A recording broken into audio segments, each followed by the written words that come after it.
到少林寺了，朋友们，少林文化人类遗产，在牌坊这里拍张照。嵩山少林禅宗主庭。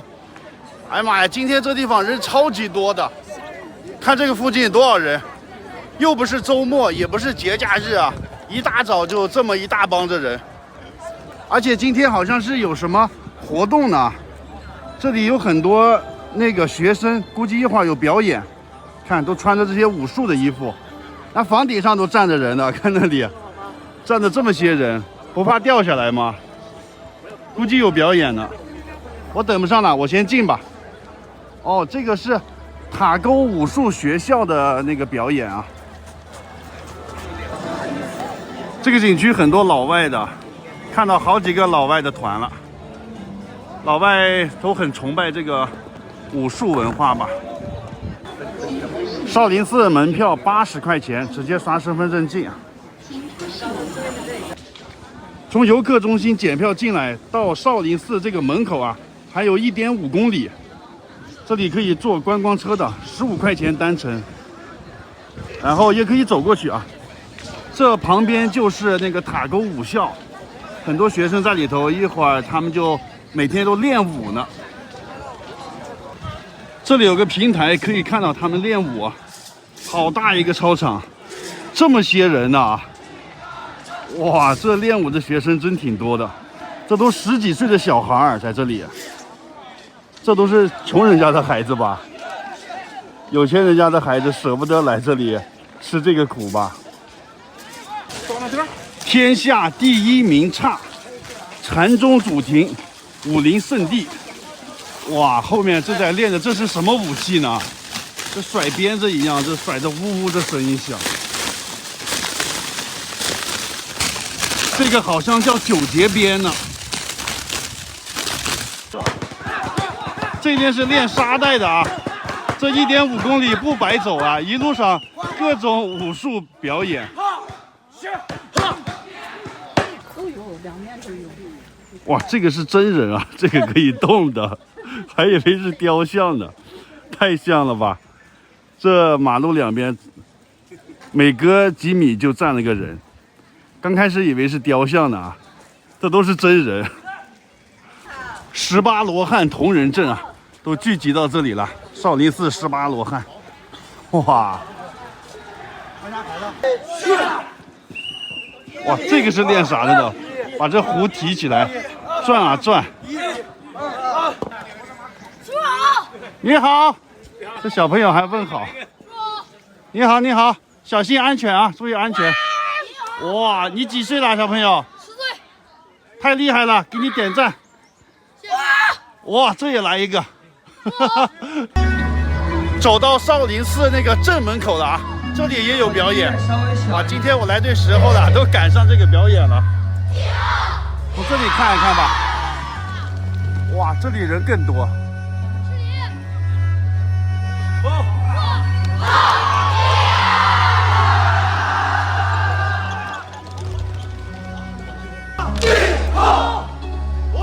注意队形啊！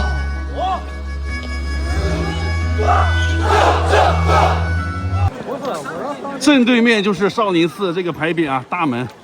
哇，我从这个中间走过来，这两边这么多棍身啊，不会拿棍子打我吧？少林寺门口，在这里拍张照就可以进去了。应该说点啥呢？但是想不起来要说点啥了，就拍张照吧。今天现在里面的游客，麻烦走快一点。还没进呢。进来以后，正中间一条通道，右边就是少林素斋，中午可以在这里吃顿斋饭。左边是少林药局，里头有跌打损伤的一些药。中间这条通道沿着往前走啊，这下面都是一排的莲花，这个就是步步生莲的意思。然后两边这个古树啊，古树参天。这个树上面是有那个什么，有很多的洞，看，跟着围起来了。这上面的有一个一个的这个小洞，这都是他们僧人练功时候练一指禅，用这个手啊手指头戳的。这个树上的洞看得清楚吧？看，正好可以把手指头插进去，这么的才能练出来呢。这是古银杏树啊，距今1500年了，现在也是枝繁叶茂的。然后这个就是山门了，上面有个天下第一主题的牌子，乾隆皇帝写的啊，但是真迹已经被烧了，这是后来又挂上去的。门口有这个哼哈二将在这守门的呢，看特别凶恶的感觉啊。进来以后，正对面就是大雄宝殿，供奉的那个佛祖，这里面有很多的石碑，这是一个大乌龟托的石碑啊，这个好像叫碧玺呢。看这个狮子让人摸的都发亮了，都包浆了。摸摸这个狮子背啊，从头摸到尾，顺风又顺水。到了藏经阁了啊，哇，这里面是不是易筋经啊、降龙18掌啊都在里头的吗？这么重要的地方就开放了，现在中间是一个睡佛，那个经书都放在两边的那个柜子里头啊。藏经楼的后面就是方丈室，方丈住的地方啊。释永信住在里头啊，现在锁门的呢，他可能出去了。看方丈啊，这边的方丈好像是终身制吧，只要当上方丈，好像就一直不变。我看他都当了好几年了嘛，不换人的是吧？终身制。这个是少林寺最后一个殿了，西方圣人殿。这里面呢有看的就是下面这个坑儿，你看这个地上有很多的坑儿，这是少林武僧在这里头练武的时候剁出来的啊，用脚剁出来的。最后到少林寺的塔林来转一下，哇，这下面的佛塔非常多。塔林其实就是一片墓地啊，因为这边的高僧去世以后就埋在这里，埋的地方上面盖一座塔。去世的人越来越多，这个佛塔就越来越多了啊。这个佛塔呢，它是分等级的啊，一般是1层、3层、5层、7层，就是1357，救人一命胜造7级浮屠。你看7级的塔就是等级最高的啊，这个就是7级，这个是5级，前面这个是3级，说明这个人的功劳最大啊，他的功德最大。这规模挺大的吧？转完这里啊，整个少林寺就逛完了。下一个视频啊，带大家就爬后面那个少室山。少林，有多少英雄豪杰都来拜见呀！少林，有多少生存故事到处把你传扬，精湛的武艺皆是上，少林寺为这里心灵的就点人愿能唱到这内。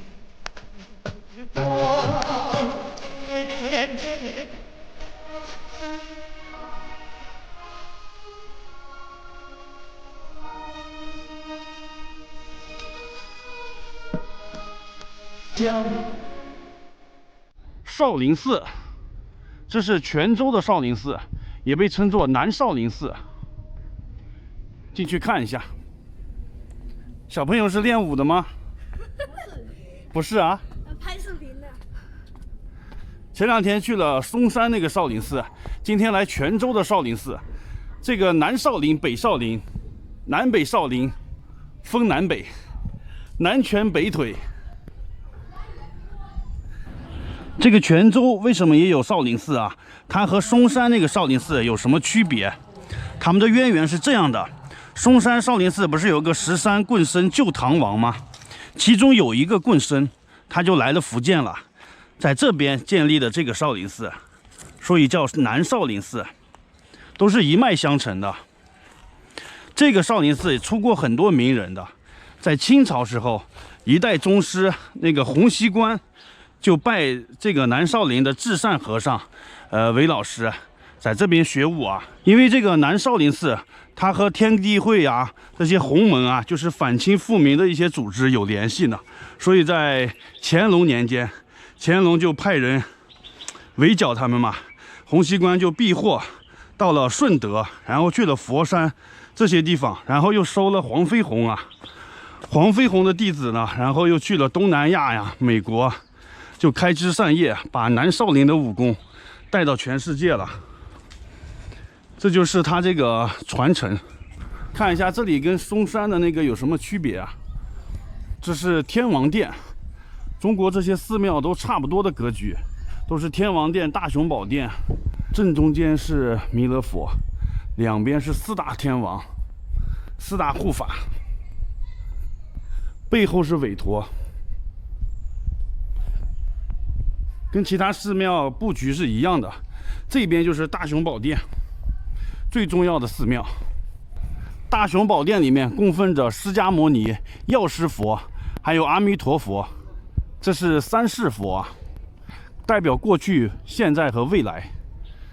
院里有2棵非常大的榕树。我们看这边的建筑都挺新的，这都是后来重建的。因为这个泉州少林寺，被毁坏了3次啊，历史上。这是最近几年才重建好的。这边是建的时候很多人捐款啊，这个人捐的钱最多。台湾的这个人叫杨青青，他捐了350万，就是单门给他立一个碑啊。你看其他人所有人都是这么多人捐的钱，在这一个碑上面，因为他捐的钱最多，单门给他立了一个碑。我们看一下，你捐1.5万就可以上这个碑了，你的名字就可以跟这个寺庙一直流传下去。后面还有2个寺庙，再去看一下。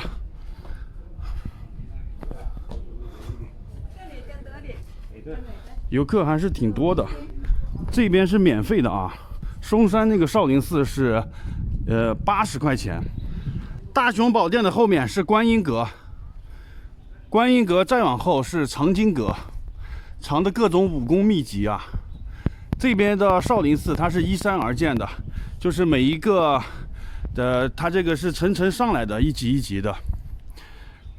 藏经阁是在最高处呢。这里有2个菩提树啊，这菩提树都起码50年以上了。当年那个佛祖就是在菩提树下面悟的成道的。这个菩提树有3个特点，就是鸟不在上面筑巢，蜘蛛不在上面结网，然后这个叶子呢，叶子上面没有灰尘的，非常神奇。因为它是菩提的意思就是智慧觉悟，所以这也叫智慧树。它这上面有很多籽啊，你看，这是菩提籽啊，然后可以穿成手串啊、佛珠啊，你要打坐的时候、修炼的时候，可以事半功倍啊。当年这个释迦牟尼佛祖就是在菩提树下悟道成仙的啊。菩提本无树，明镜亦非台，本来无一物，何处惹尘埃。施主，金庸的武侠小说里面也多次提到这个南少林寺啊，他本人在04年也来过这里，还给这里题了个词呢。他说少林武功源远流长，传来南方，光大发扬。只是我不知道这个题的字现在在哪里啊，没找到。演武厅这个地方就是少林武生平时练武的地方啊。看这里还有木人桩啊。我看那个叶问的时候，那个叶问经常在这个木头桩上练武啊，这个是能抽出来的。嘿，嘿，杀，哈哈。大家好，我现在在福建泉州，这是泉州最著名的山清源山，国家5A 级景区。为什么要来这里啊？因为在山顶呢，可以看到整个泉州的情况，登高望远。走上去看一下啊。到了清源山最重要的老君岩这里了，这个雕刻的是老子啊，老子天下第一。这是宋代就雕刻的，一直保存到现在。这个老君岩是用一整块岩石雕刻出来的啊，这个眼光非常的深邃，但是我们注意观察一下，它好像没有眼珠，没有眼珠并不妨碍它这个深邃的眼光。为什么这个雕像是有眼无珠呢？是雕刻的时候忘了吗？肯定不是这样的啊。像我们普通的人呢，是用你的双眼去看世界，但是像这种级别的大佬，都是用心灵去感受世界啊。因为老子的思想就是无为即有为，无为而治。大音希声，大象无形，大智若愚。一个人很聪明，但是看起来很笨啊，就是声音非常大，以至于你都听不到了。他是这种理念，物极必反。现在走到这个寺庙跟前，这里有一大片的观景台，从这里视野特别开阔，可以看到整个泉州。但是现在雾特别大，看不清楚。这个是西湖啊，可以看到湖中间有一个岛，那条河就是晋江。泉州市区就在西湖和那条河的中间呢。那条河的入海口是这边，那里就是大海了。但是现在啥也看不到，雾气实在是太大了，而且这个是逆光啊。这个观景平台不错啊，如果是晴天没有雾的话，看得很远。最后再跟大家说一下，这个地方门票是70，但是在门口有很多拉客的黑摩的司机，他们说可以带你从后山进去，不用买门票啊。千万不要相信那个黑摩的啊，他们会带你去后山，然后后山离这里非常远，差不多有1个小时的路吧，你需要先翻一座山，然后再过来，特别累。而且这一路上呢，都是各种坟地，这山里面一个人都没有，再加上各种坟地，你一个人走的还是比较害怕的。就全都是这种路啊，就是路两边有很多的墓碑，当地的村民去世以后就埋在这个路边了。哎呀，千万不要走那条路，这个感觉特别不好。我觉得为了省了1半的钱啊，不值得啊。因为小贩带你进去，他是收35啊，就是1半的钱。别问我是怎么知道的啊，反正我就告诉大家，不要贪便宜。我现在在福建泉州，带大家看一下泉州最有名的开元寺，就是这里啊。它这个上面匾额写的紫云，为什么不写开元寺呢？因为它建这个寺庙的时候啊，这天上突然出现一大片紫色的云，这是一种祥瑞啊，说明这个地方风水特别好，所以它写的紫云2个字。好，进去看一下，开元寺，全国重点文物保护单位。里面很清静啊，这个是拜亭，特别宽敞，两边都是上千年的这个榕树，枝繁叶茂。现在这个拜亭地上一个杂草都没有啊，这个为什么呢？因为它是佛国禁地嘛，来这里的人都很虔诚，就是这边的地面呢也不长杂草，就是很纯净的意思。正对面就是最重要的这个殿，本来是应该叫大雄宝殿吧，但是你看上面的牌匾写的商廉法界，这是什么意思呢？有一个小故事，就是这个寺庙啊，以前这个地方是一个黄员外他们家，这个人特别有钱啊，这么大地方全都是他家的。有一个禅师，他就看到他们家这个顶儿上啊有一片紫云，就是说明这个地方它比较好，风水很好。他就跟这个黄员外讲啊，他说你把这块地捐出来，让他建寺庙。他说你如果捐出来，那就算做了天大的好事了，为自己积德了。黄员外就不愿意啊，然后他就说让我捐出来也可以，除非我们家的桑树开出莲花来。这明显就是刁难他嘛。结果没几天呢，他们家的桑树果然开出莲花了，洁白的莲花开在桑树上面。黄员外一看啊，果然佛祖显灵啊，就把这个地方捐出来建寺庙了。所以这里是桑廉法界。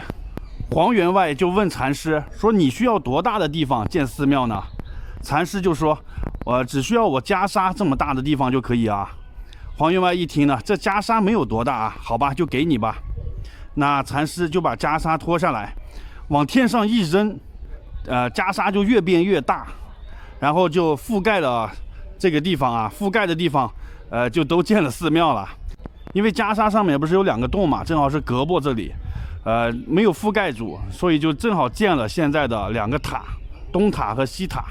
所以这个寺庙现在从空中看的话，它就是一个长方形嘛，就是一个袈裟的这个形状。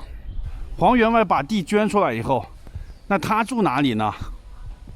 他就住这个地方，寺院的东北角啊，一个很小的院子。他有5个儿子，5个儿子因为都没地方住了嘛，也都出去了。他的后代出了很多当官的呀、博士啊、状元啊，因为是他把地捐了佛祖嘛，积了功德了。在大殿的后面，这里就是那个神奇的桑树啊，看一下，这有个柱子，上面写的“此树生莲，桑树结出白莲花”。距今已经1000多年了。它本来是1棵树啊，现在好像有3棵树。传说是这边的住持啊，就是从这个树上折了树枝下来，然后插在旁边啊，那个又生出来好几个小树。这是祖孙3代啊，3世同堂。在这个桑树的旁边有一棵特别大的菩提树。这个菩提树有3大特点。鸟不在上面筑窝，蜘蛛不在上面结网，灰尘不会落在上面。佛祖就是在这个菩提树下悟道成佛的，非常神奇。到跟前看一下这个树啊，这么神奇的树，这儿落了个叶子啊。看神奇的树叶，上面不落灰的菩提树，这树干好粗啊！菩提本无树，明镜亦非台，本来无一物，何处惹尘埃？这个泉州它是海上丝绸之路的起点，它和中东这些国家联系很紧密的啊。你看这个下面啊，它有狮身人面像，你看狮身人面和埃及那个很像，是吧？这就是受到埃及那边文化的影响，自古以来就有这个文化的交流。这就是见证啊。最后看一下寺庙里最负盛名的双塔，这个是东塔，那边还有一个塔，那个是西塔。民间有个说法，不看双塔就不上来泉州城啊。这2个塔最开始是用木头建的，后来毁坏了以后用砖重建了，砖建的也毁坏了，最后这个是用石头建的，一共是5层啊。这2个塔还有个传说啊，传说这2个塔是一个师徒建的，东塔是徒弟建的，西塔是师傅建的。这个西塔要稍微低一点，矮一点。东塔要建得更高一点，它的工艺也更好，更壮观一点。这个塔建好以后，徒弟就特别得意。徒弟跟师傅说啊，他说：“师傅，你看我的塔建得又高又好，我的技术也比你高啊。”然后师傅就说：“那你建的这个多高呀？我们量一下吧。”然后他们呢就各自爬上各自的塔顶，他们要从塔顶拉一根线下来，量一下多高。师傅就爬到他那个塔上面去，然后从塔顶呢撑了一把雨伞就跳下来了。徒弟也爬到他自己这个塔上面啊，他看见师傅撑了把伞跳下来，他也撑了把伞跳下来了，但是他跳下来呢就给摔死了，因为徒弟用的是纸伞，他往下一跳伞就烂了，师傅用的是布伞布呢它就不会那么容易烂，跳下来就没事啊。这就是这2个塔的故事啊。到这里呢就参观完了。以上呢就是泉州著名景点开元寺的情况。大家看完视频帮我点个赞啊。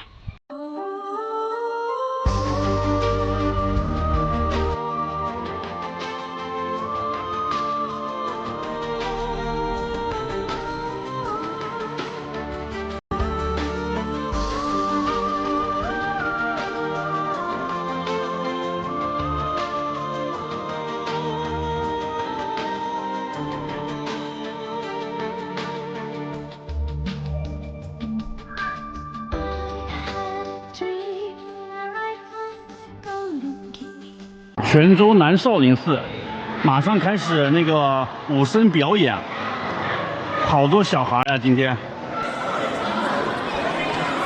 人很多啊。进来以后，一人发一个少林馒头，这样子的啊。这里面好像有糖的，还挺甜的。他们平时就吃这个馒头的，吃完练武功，事半功倍啊。Hello， 小朋友，打个招呼哈。刚参观完少林寺啊，来这里吃个馒头，然后再看一下武僧表演，还不错啊。对，他这个门票是50块钱。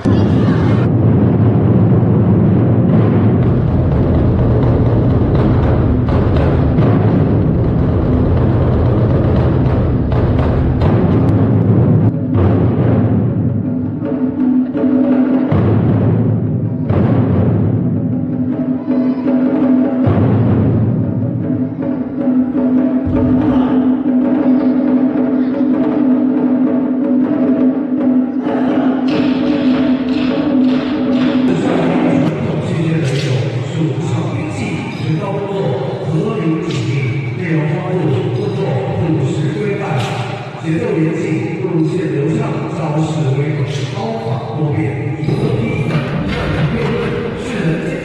李正言少林武术，秘称少林棍法。少林棍不仅被少林武僧称为百兵之祖，社会上也把少林棍教法讲述了步入前心后重，一如波度，贵如顿度，技手简约严谨，阴阳攻守分明，成真实手，身法自然，下盘围绕真实所用的兵器，后面慢慢流传至少林寺，历经少林武丹，少林丹把分流功力千变万化，本当是由劈、破、扫、撩、砍、刺、缠头五等。我们为大家带来的是少林起义志。到少林寺门口了，这个就是电影上经常能看到那个片头啊，最经典的山门。进去看看啊，这个是藏经阁啊，从藏经阁出来，这个院子可是厉害了。这个是方丈室，少林寺方丈住的地方啊，就是这个院子，看看，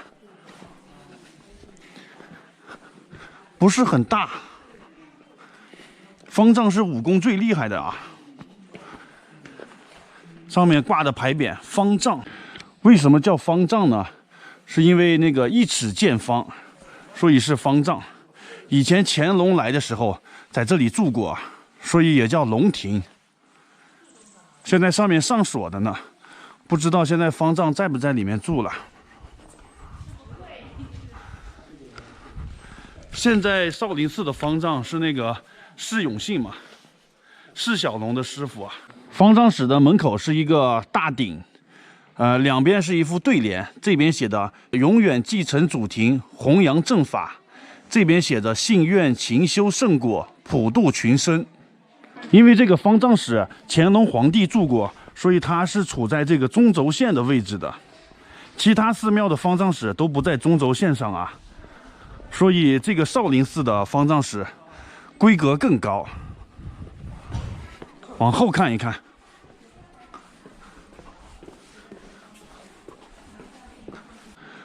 方丈室的后边就是丽雪亭。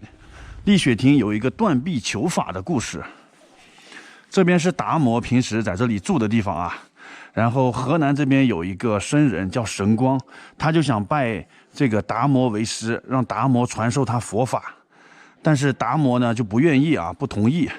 因为神光是信仰道教的，现在他又在想学习佛教的佛法，所以达摩祖师不愿意收他这个弟子啊，认为他三心二意学不会。但是神光特别的虔诚，有一天呢，就天降大雪，鹅毛般的大雪啊，他就站在这个门口等达摩祖师。达摩祖师第二天早上呢才出来，看到门口站的一个雪人啊，这个大雪把他都给覆盖了。他就跟神光说，除非这个降的雪是红色的，我才收你为徒啊。神光一听这话呢，抽出一把刀，把自己的左臂就砍断了，然后他的鲜血就染红了地上的白雪。他说：“师傅，现在是天降红雪了。”就这样呢，达摩祖师被他感动了，就收他为徒，给他改名叫慧可。这就是少林寺第2代祖师慧可断臂求法的故事。所以现在少林寺的僧人啊，他们的僧袍都不盖住这个左臂，左臂这边都是空的，而且是单手这样子的啊，就是这个原因。这求法的成本太大了啊！从丽雪亭过来就是最后一个大殿，这个大殿里面有留下这个少林武僧练功的一些痕迹啊。看这个大殿里面的地面都是坑坑洼洼的，凹凸不平啊。你看这个砖块都被剁碎了，这就是他们练功留下的。是不是有个疑问？院子里这么大，为什么要躲在房子里练功啊？因为明朝时候不让他们练功，所以悄悄地躲到那里面练功。门口有一个达摩祖师的像，日本人赠送的啊。达摩祖师光着脚啊，手里拿着他的鞋，一苇渡江，就是他渡江的时候，脚上踩着一个芦苇，就这样就能渡过来。其实像他们这个高深法力的人啊，可以凭空渡江，但是为了照顾凡人的感情，就是拿了一个芦苇。参观完少林寺，最后一站要到这个塔林看一下，这里面全都是佛塔。这就是高僧去世以后埋在这里啊，其实是个墓地。现在有248座佛塔，那就是有248个高僧埋在这里了。有的佛塔是5层，有的是7层，7层就是最高等级了，救人一命胜造7级浮屠嘛，就是这个是7层的，这个是5层的，还有其他2层、3层的都有。你看这个是3层的。少林寺那个电影里面就有李连杰在这个塔林练功的场景啊。这个地方本来是应该很安静的地方啊，高僧安息的地方，但是现在很多游客啊在这里参观游览。这个塔的历史太久远了，唐宋元明清各个时代的都有，到现在呢已经毁坏了很多了。这个是用木头支的呢。你看这个底儿上本来是有那个尖尖的东西呢，这些上面都没有了，年代太久远了啊。